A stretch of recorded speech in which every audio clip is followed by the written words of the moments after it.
کیا کہا؟ اے محبوب تمہاری امت کے لیے 50 نمازوں کا حکم دیا.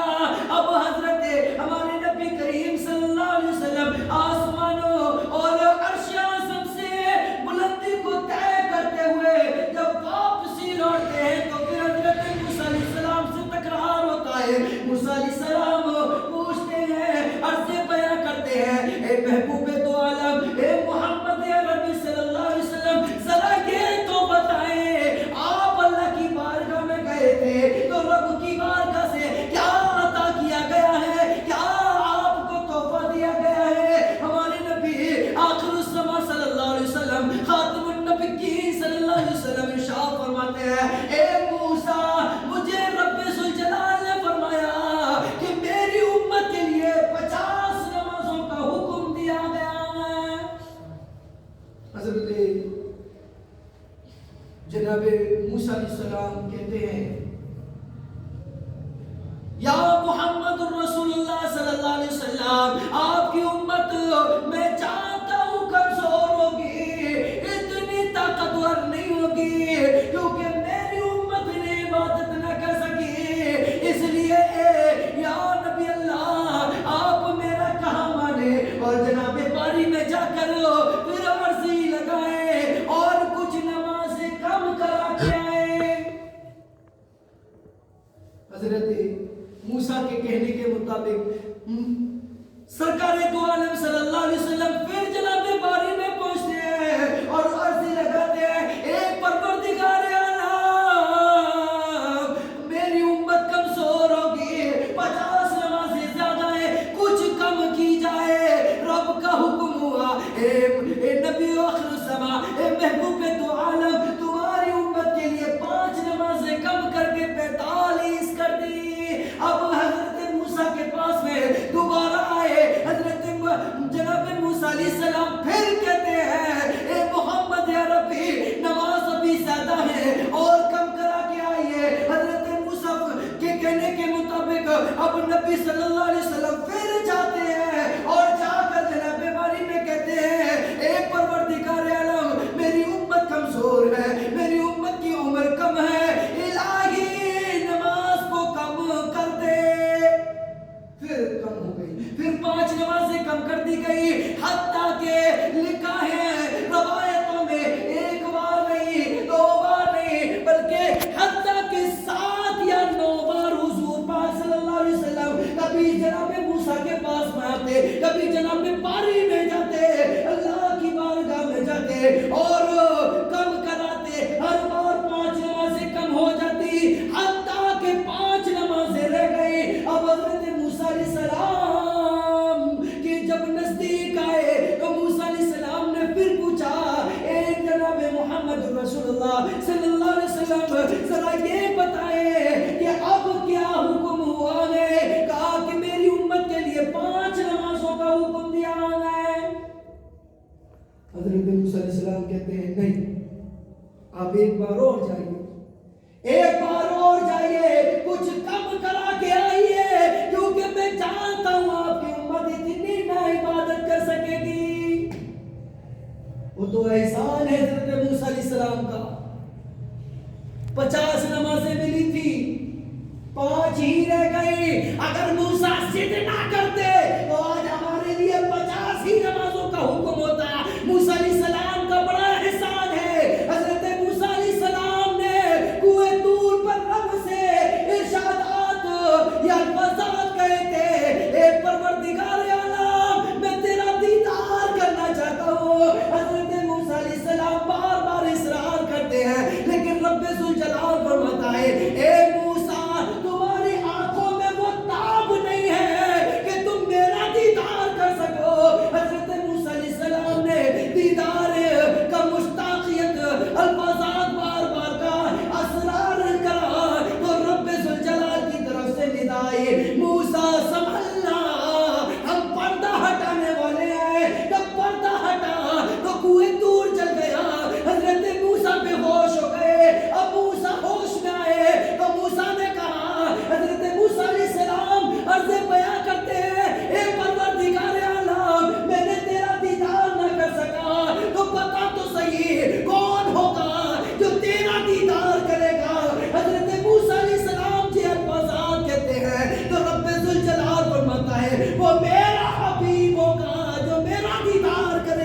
سبحان اللہ. وہ میرا حبیب ہوگا جو میرا دیدار کرے گا. حضرت موسیٰ علیہ السلام نے کہا اے پروردگار میں بھی تو کلیم ہوں، اے میرے مولا میں بھی تو کلیم ہوں، پھر حبیب میں اور کلیم میں کیا فرق ہے؟ حضرت موسیٰ علیہ السلام سے رب ذوالجلال فرماتا ہے اے موسیٰ تم وہ ہو جب کوہ طور پہ آؤ تو تمہاری مرضی سے آؤ. تم وہ ہو جب تم کوہ طور پہ آؤ تو تمہاری مرضی سے آؤ. تم بات کرنا چاہو مجھ سے تو تمہاری مرضی سے آؤ، اور میں بات کروں یا نہ کروں یہ میری مرضی. اور میرا حبیب وہ ہوگا. تم وہ ہو جب کوہ طور پہ آؤ تو نالین اتار کے آؤ، اور میرا حبیب وہ ہوگا اپنی ہانی پہ انتہا پہ آرام کر رہا ہوگا، اور میرے فرشتوں کی جماعت جائے گی. 70,000 فرشتے جائیں گے اور استقبال کے ساتھ میں دولہا بنا کر میرے حبیب کو لے کر آئیں گے. حبیب میں کلیم میں فرق یہ ہے تم آؤ تو اجازت مانگو، اور حبیب آئے تو اجازت رب کی طرف سے مانگی جائے. سبحان اللہ. اے موسیٰ تم آؤ تو کوہ طور پہ بھی جوتے اتارنے کا حکم دیا جائے، لیکن حبیب جب آئے تو عرش اعظم پہ بھی نالین پہن کر آئے.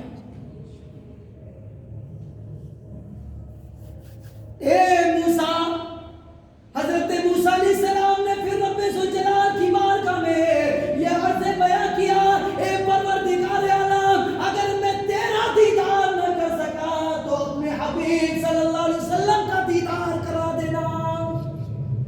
تو رب نے وہ وعدہ پورا کرا، اور موسیٰ علیہ السلام کو بار بار دکھاتا رہا اے موسیٰ دیکھ لے میرا محبوب آیا ہے، دیکھ لے تو بھی دیدار کر لے میں بھی دیدار کر لوں، تو ادھر سے دیدار کر میں ادھر سے دیدار کروں.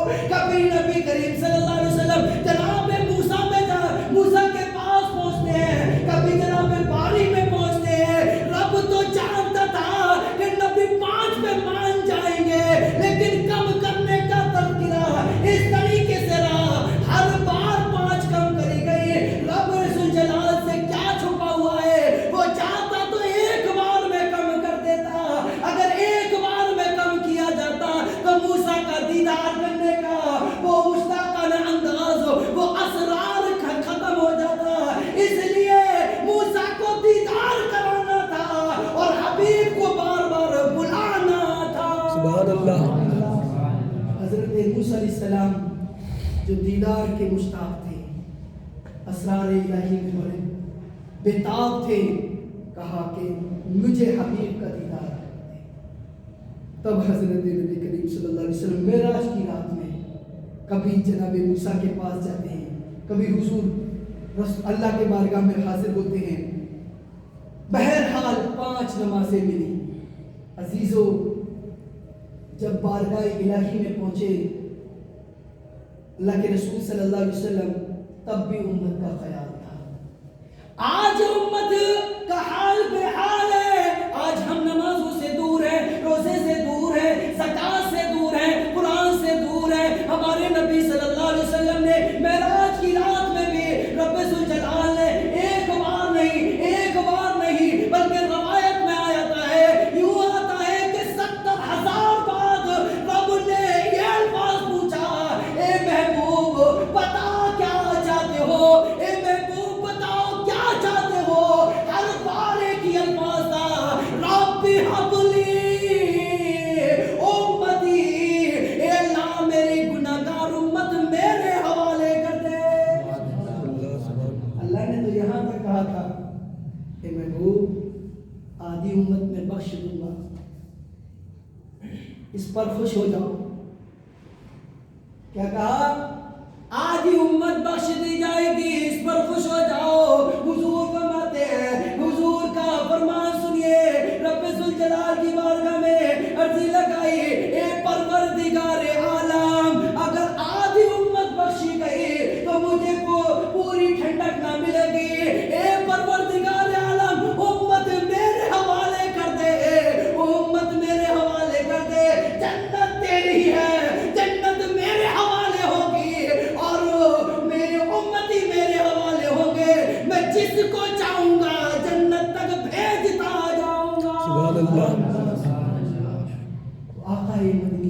علیہ وسلم نے معراج کی رات میں امت کا خیال کیا، لیکن آج امتی ہمارے نبی صلی اللہ علیہ وسلم کے ساتھ میں جو حضور نے کہا قرۃ عینی فی الصلاۃ، نماز میرے آنکھوں کی ٹھنڈک ہے، لیکن ہمیں وقت نہیں ہے، نماز کے لیے وقت نہیں ہے۔ میرے دوستو نماز پڑھو، نماز پڑھو، نماز کی عادت ڈالو، عبادت الہی میں مشغول ہو جاؤ۔ کہیں ایسا نہ ہو نماز نہ پڑھی ایسا نہ ہو کہ ایک دن ایسا آ جائے کہ تمہاری نماز جنازہ تیار ہو جائے۔ نماز پڑھو، کہیں ایسا نہ ہو کہ تمہاری نماز جنازہ پڑھائی جائے۔ بہت سے ایک حضرات سے میری بات چیت ہوئی تھی، ایک جگہ پہ ہم ایک جگہ پڑھا رہے تھے، وہاں پہ میں نے ایک سے دریافت کیا تھا حضرت نماز پڑھا کریں، تو الفاظات میں انہوں نے یہ جواب دیا، بھائی مسجد کیا بھاگ کے جا رہی ہے؟ الفاظات سنے، انہوں نے بولے خدا کرے انہیں جنت عطا فرمائے کیونکہ ان کا انتقال ہو چکا ہے، تو ان کے الفاظات یہ تھے کہ مسجد کیا بھاگ کے جا رہی ہے؟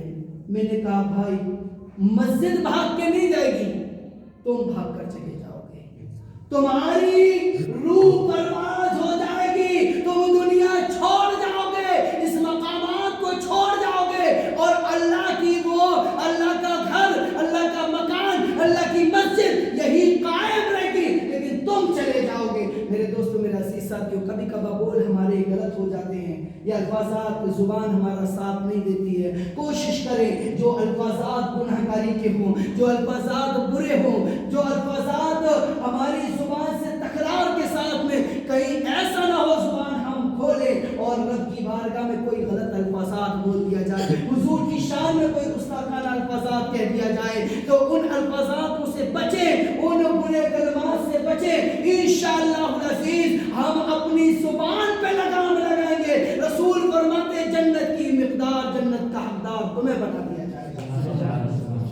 اپنی زبان کو قابو میں لائیں اور اپنے آپ کو کچھ عبادت کے لیے وقت گزاریں۔ حضور فرماتے ہیں راتوں کی عبادت چاہے تھوڑے لمحے کے لیے، زیادہ نہیں، تھوڑے لمحے، یہاں تک کہ حضور نے تو یوں فرما دیا کہ اگر تم عشاء پڑھ لو اور فجر کی نماز ادا کر لو باجماعت، تمہیں اللہ تبارک تعالیٰ پوری رات کی عبادت کا ثواب عطا فرمائے گا۔ قربان تو اس بات پہ ہو جانا چاہیے ہم امتیوں کو کہ سرکار فرماتے ہیں جب مسجد اقصی میں حضور نے اپنا خطبہ بیان فرمایا، کہا کہ میں تمام نبیوں کے لیے، تمام دنیا والوں کے لیے، تمام روح زمین والوں کے لیے، پوری کائنات کے لیے، دونوں عالم کے لیے مجھے رب ذوالجلال نے رحمت للعالمین بنایا ہے۔ تو جناب ابراہیم علیہ السلام کہتے ہیں کہ اسی وجہ سے اللہ تعالیٰ نے تمہارے مقامات کو بلند فرمایا۔ آپ نے کہا کہ مجھے تمام نبیوں کا سردار بنایا، میری امت کو تمام امتوں کی سردار بنا دیا۔ ہمیں خدا کا بڑا احسان ہے اس رب کا کہ ہمیں امت محمد کا پیدا کیا۔ میرے دوستو، میرے عزیز ساتھی، کوشش کریں نماز کی پڑھنے کی۔ وقت کے حساب سے میں اپنی بات کو ختم کر رہا ہوں۔ اللہ تبارک تعالیٰ سے دعا ہے مولا ہمارے اتنے جاگنے کو بیٹھنے کو قبول فرمائے۔ سبحان ربک رب العزت عما یصفون وسلام علی المرسلین۔